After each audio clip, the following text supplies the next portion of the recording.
Over the last week, I've been marketing myself on Facebook to Vancouver, Washington business owners. Today, I want to break down my complete strategy. First things first is we have to look at the business itself. Marketing should assist operations, not the other way around. Let's first look at the operations. Let me give you a quick overview of my business. I started about 11 months ago, and I immediately closed about $250,000 in marketing spend. Over the last 3 to 4 months, I lost 3 clients, including one of my largest clients. I have a pretty high referral rate from both those who worked with me and those who were in negotiations with me. So I could just kind of wait it out and probably get enough referrals and previous clients coming back once there's higher optimism in the local economy. But I don't want to do nothing for the next 6 months, so here I am. So looking at the operations, I have about $55,000 in my business account. I'm generating still around $3,000. I have a couple smaller clients, and then my overhead is about $6,000 a month, including paying myself. That means we have a net negative $3,000 a month without any marketing.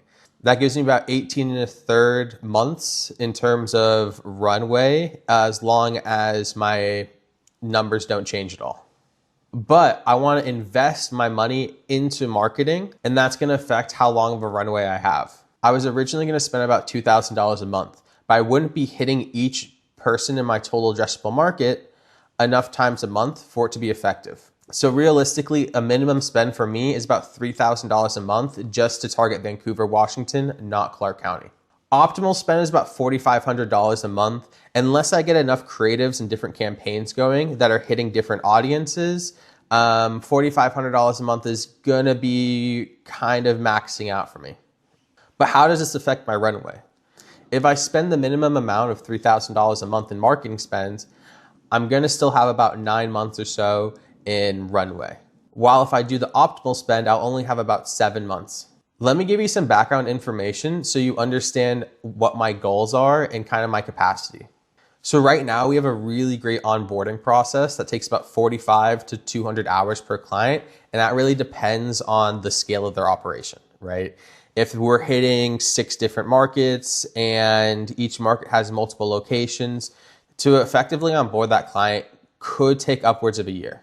But for most smaller Vancouver, Washington clients, it should take within a week or 2. Right now, there's no local Vancouver, Washington agency that's really heavy in analytics. Most of them are heavy in creatives, advertising, and SEO. Most of the dominant players, though, are full service. But a lot of the practices are fairly outdated. Right now, the team in place really specializes in working with multiple markets and working with multiple locations in those markets. So they're used to all the different edge cases. So working on a single location business, that should be pretty easy for the team. And they're really efficient at scaling that as well too. And working from a single location to multiple locations in one market to multiple markets with multiple locations and making sure that your marketing system doesn't break. So right now, my goal is to get to capacity with my current team. Me, Nithya, and Justin. Right now, between us, depending on the budget allocation, we're looking at about $500,000 to $900,000 in annual recurring revenue. Now let's look at the campaign structure. There's 2 main goals on Meta: branding and lead generation. Right now, I'm more so concerned with branding. I want to get my name out there, and I want to make sure I get my name out there to the right people. In terms of the people I want to go after, it's mostly going to be business owners between $2.5 million a year to well into the 8 figures. These people have been burnt by salesmen before, and they just want to be told exactly what's working, what's not working, and what we're doing to improve everything. I want to be perceived as a small team of approachable consultants. Then what I'm going to do is create educational content, which is specifically designed for small business owners who are looking to optimize their marketing. Right now, I'm putting about 85% of my entire budget into my awareness campaign. The reason why is because your branding has an effect on lead generation. The more awareness you have, the higher conversion and close rates you're gonna have during your lead generation campaigns. So what I'm trying to do is build up a multiplier with my branding so that in a few months from now, my lead generation is going to be very effective. So I'm giving up early lead generation and investing it into branding. That way I can hit lead generation more effectively, 3 to 12 months down the line. When it comes to my lead generation, I'm going to have two different types of campaigns. I'm going to have a traffic campaign and an engagement campaign.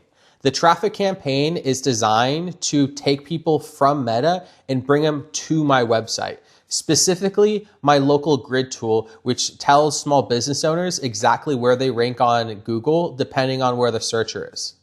From there, they're going to have to either fill out a form and I can start doing inbound sales calls, or I'm going to send them an email if they don't give me their phone number to a free website audit tool. From there, I can get even more form fills for inbound sales calls. This system is really designed to give prospects value to increase conversion rates for my lead generation traffic campaign. For my engagement campaign, it's really designed to create conversations on the platform, Facebook itself. So that way I'm hitting both on-platform lead generation and off-platform lead generation through my traffic campaign. Now let's look at the data. Right now, we're mainly focused on branding. When it comes to branding this early on, we really want to be focused more on awareness. So that's breadth and depth, right? How many people know about us and how much do they know about us? Early on, it's really hard to get data for branding. And we run into this problem with TAM, the total addressable market. Right now, we're seeing consistent increase in reach. So it's hard for us to understand where it caps out at because we're not seeing any curvature. And because we don't know what the total addressable market is, we don't know our frequency, how many times per month we're actually hitting everyone in that market. When we're looking at depth, we want to understand how long people are actually watching our ads on average. Meta doesn't tell us exact watch times, so we have to estimate it.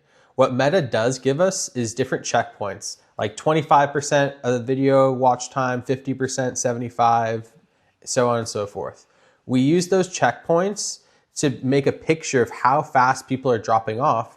And then based off that picture, we can estimate the amount of people who are actually watching and overall playtime from that.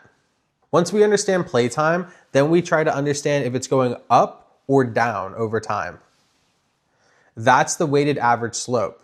It basically just tells us if people are paying more or less attention to our content as time goes on. There's two problems with this number. First, Meta is still figuring out who to show our ads to. So it's in a testing stage. So some of our ads are actually getting shown to people it's irrelevant for. And secondly, the watch time is an estimate. It's not an exact number. So overall, this data is inconclusive. Right now, I'm not expecting any leads from the first 2 to 3 months.